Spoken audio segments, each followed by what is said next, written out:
Hello! Bienvenue sur Entrepreneur Crossing, un petit îlot de liberté pour les femmes qui veulent comprendre, expérimenter et trouver l'inspiration pour vivre leur meilleure vie d'entrepreneur.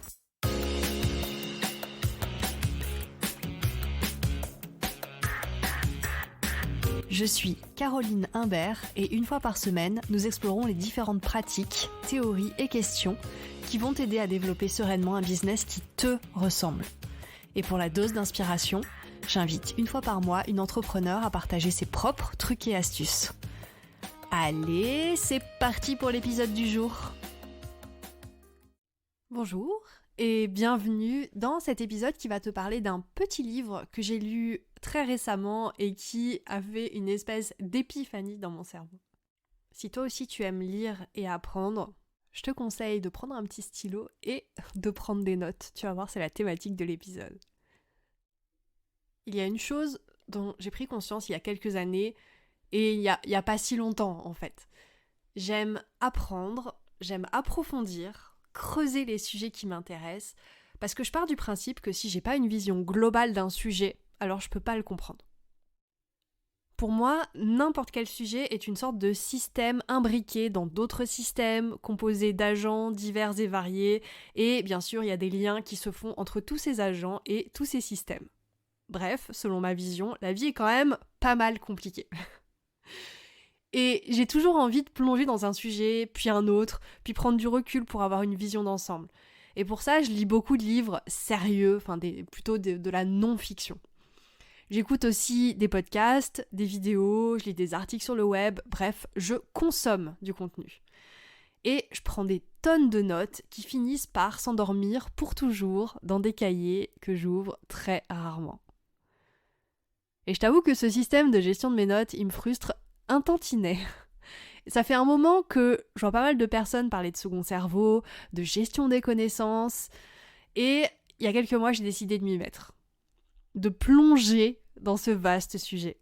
Et j'ai commencé par lire ce livre, How to Take Smart Notes. Et pour les personnes qui préfèrent lire en français, ce livre existe en français, il s'appelle Comment prendre des notes intelligentes.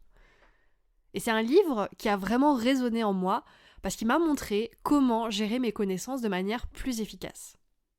Et c'est là que je te fais un petit disclaimer sur l'efficacité, d'autant plus que je travaille également sur le sujet du capitalisme intériorisé, et notamment la notion de productivité à tout prix.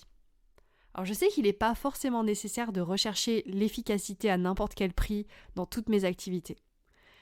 Mais j'ai l'impression que le système décrit dans le livre me permet de ne pas oublier les réflexions que j'ai pu me faire, de les relire régulièrement, de combiner mes réflexions d'une manière à laquelle j'aurais pas forcément pensé, et d'approfondir toutes ces réflexions, d'en garder une trace. Et surtout une trace active sur laquelle je vais revenir régulièrement, contrairement à mes cahiers de notes que j'accumule et que je n'ouvre quasiment jamais, sauf quand j'ai besoin d'une information précise pour écrire un article ou un épisode de podcast. Et plus que l'efficacité, j'ai l'impression qu'avec ce système, je vais parvenir à faire travailler mes idées pour faire émerger d'une part de la créativité et d'autre part moins de friction quand viendra le moment de créer du contenu. Cette philosophie de prise de notes, elle est vraiment tournée vers l'apprentissage, vers la créativité, vers la décharge mentale face à un trop-plein d'informations et face au FOMO, Fear of Missing Out, la peur de toujours manquer ce qui va sortir sur les réseaux ou la dernière ressource, le dernier article, la dernière publication. Alors je vais mettre en avant quelques points qui sont abordés par le livre. Le premier point, c'est libérer son cerveau de la charge mentale. Alors, ce qu'il faut savoir, c'est que la fonction principale de notre cerveau, c'est pas de retenir des informations, mais c'est de les traiter. Et mettre en place une boîte de notes, qui s'appelle Sleepbox en anglais ou Zettelkasten en allemand, c'est se décharger de nos idées pour être plus serein au quotidien et pour ne pas avoir peur d'oublier des idées qu'on aurait pu avoir. Et ça, mine de rien, ça permet de libérer un tout petit peu de charge mentale. Deuxième point mis en avant par le livre, qui est très important à mon sens puisque je faisais l'erreur, c'est qu'il ne s'agit pas de recopier certaines citations du livre, de la vidéo ou de la ressource que tu consultes en fait. Les notes, c'est pas juste des citations. Et ça, je le faisais. J'ai recopié une bonne partie des livres que je lisais dans mon cahier. Mais en fait, spoiler alerte, ça sert pas à grand chose.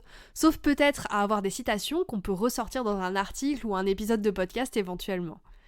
L'idée ici avec la prise de notes, c'est de sortir des idées intéressantes de leur contexte, de les remodeler à ma sauce pour les ranger et surtout savoir exactement de quoi il s'agit le jour où je retombe dessus. Et également à réfléchir à quelle précédente note je vais pouvoir lier cette nouvelle idée. Et cette mécanique, elle me permet de relire régulièrement les notes présentes dans mon système, et qui dit relire, dit avoir plus de chances de les avoir en tête au moment où j'en aurai besoin. Et c'est là que je te fais un mini zoom sur un biais cognitif. Si tu ne sais pas ce que c'est qu'un biais cognitif, j'ai fait un épisode sur le sujet. Un biais qui s'appelle le biais de disponibilité. Et ce biais, il nous pousse à confondre la validité d'une idée avec la facilité avec laquelle elle arrive à notre conscience. Donc, les informations les plus récentes ou celles qui nous sont martelées à longueur de journée, elles vont plus facilement nous paraître valides et solides. Et l'organisation des notes proposées dans ce livre, ça nous permet de rendre nos différentes idées, nos différentes notes plus disponibles dans notre cerveau et donc plus valides. Et elles reviendront plus facilement à notre conscience quand on en aura besoin. Et ça, c'est un avantage non négligeable. Troisième point du livre, c'est de développer sa créativité. Et ça, j'avoue que c'est un point que j'adore. Dans ce système de prise de notes, on ne recopie pas des citations toutes prêtes, comme je viens de le dire. On choisit les idées qui vont être qualifiées de notes permanentes. On les reformule, on les organise, on les lie avec d'autres notes. Et ce, pour créer des réflexions originales, des réflexions inédites, auxquelles j'aurais pas forcément pu penser par moi-même sans ce système. Une boîte à outils pour penser. En fait, c'est ça, ce système. C'est une boîte à outils pour penser.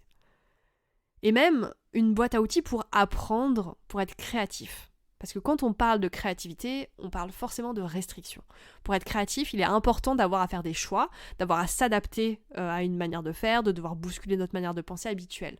Et la structure de cette slipbox, elle nous force à ne noter qu'une idée à la fois, à la contextualiser, à la relier à d'autres idées, et ça favorise en fait la créativité.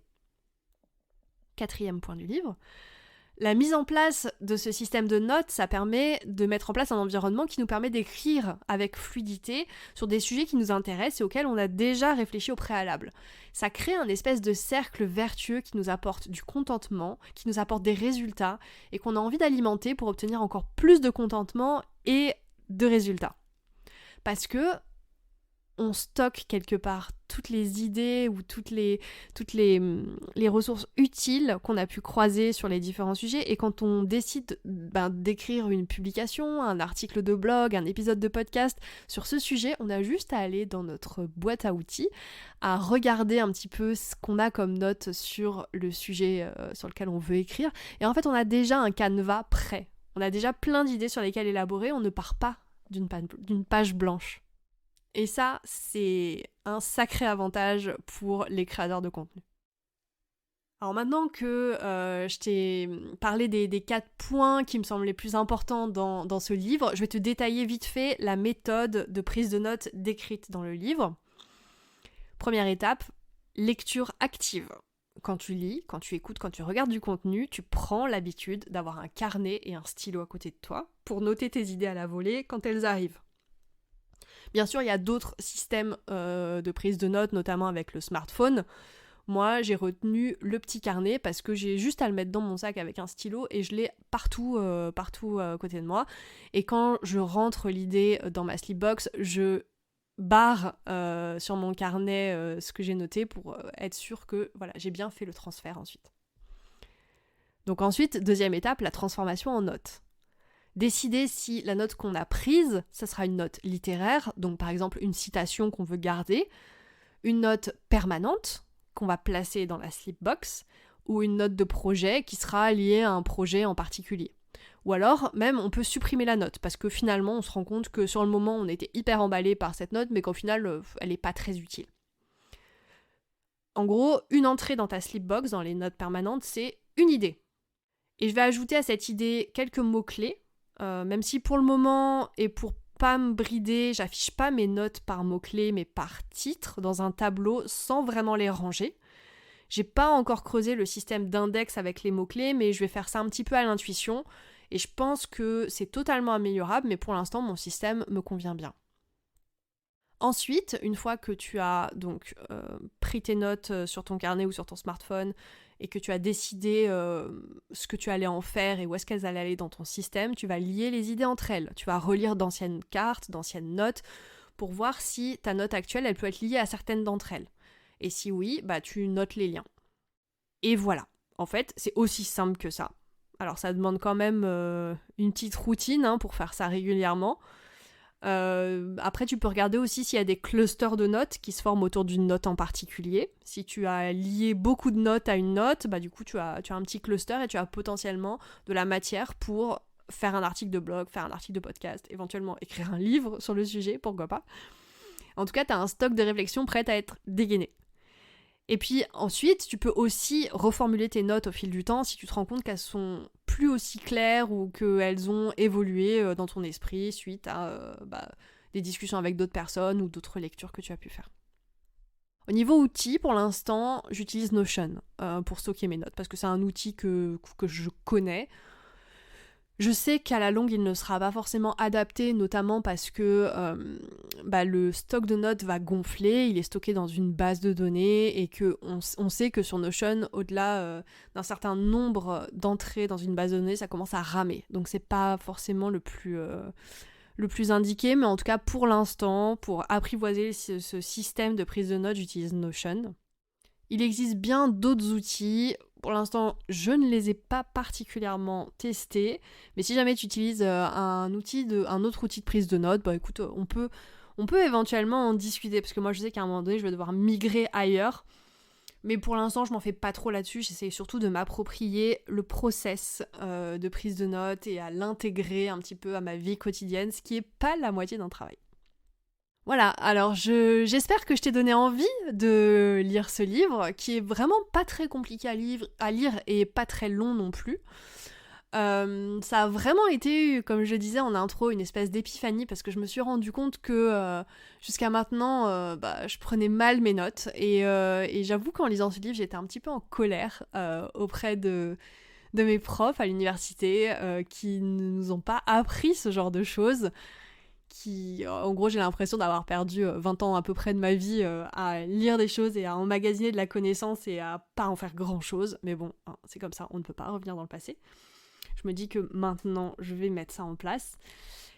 Voilà, donc écoute, j'espère que cet épisode de podcast t'a plu, que ça t'a donné envie d'aller plus loin, d'approfondir tes réflexions sur le sujet. Si tu as des remarques, si tu as envie de discuter de certaines choses abordées dans l'épisode, envoie-moi un mail, contacte-moi sur les réseaux sociaux. En ce moment, je suis sur Threads et LinkedIn. Je te mets tous les liens en commentaire de cet épisode et je te dis à la semaine prochaine. Et oui, c'est déjà la fin de l'épisode. Mais je profite de ces quelques secondes pour t'envoyer toute ma gratitude et te dire que si tu souhaites soutenir ce podcast, tu peux, en plus de l'écouter chaque semaine, prendre 2 minutes pour me mettre 5 étoiles sur ta plateforme d'écoute et me dire en commentaire ce que ce podcast t'apporte. Je lis chaque commentaire posté et c'est pour moi un concentré de joie et de motivation, donc par avance, merci pour ta contribution.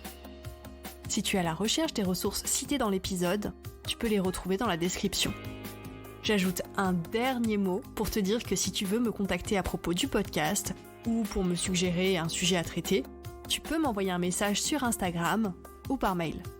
Là encore, tu trouveras toutes les informations en description. À la semaine prochaine!